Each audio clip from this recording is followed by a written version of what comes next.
Welcome to the Word Visualized. Today I want to share with you a powerful, often overlooked story, a story where four outcasts became the unlikely heroes of an entire city. This is the story of the four lepers and how God used them in a moment of desperate faith. Why stay here until we die? That's the haunting question from 2 Kings 7:3. Let's set the scene. The city of Samaria is surrounded. The enemy's army has shut every gate.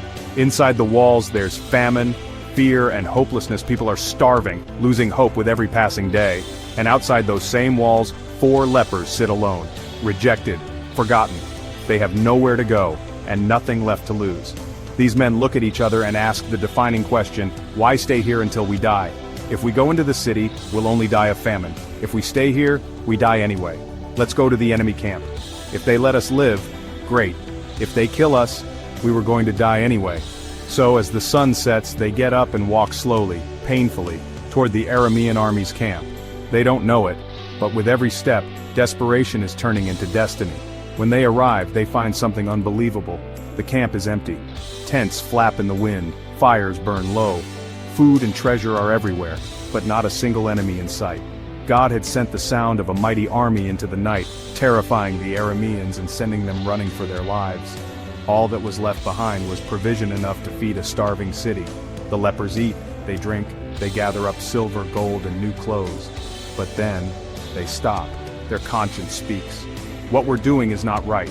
This is a day of good news, and we are keeping it to ourselves. So they rush back to the city, they tell the guards, and soon, crowds pour out and the famine ends, just as the prophet Elisha had promised. Now let's bring this home. Have you ever felt forgotten, rejected? Like nothing you do could possibly matter?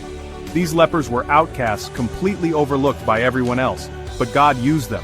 He took their desperation, and He turned it into a miracle of provision for a whole city. God chooses the weak things of the world to shame the strong. That's 1 Corinthians 1:27, and it's true even now.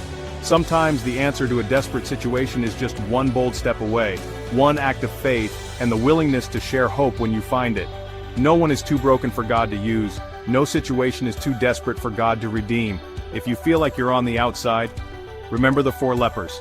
They walked into the enemy's camp and walked into a miracle. Why stay here until we die? Take the step. Trust God. Let your desperation lead to deliverance. Subscribe to the Word Visualized for more faith-filled Bible stories brought to life.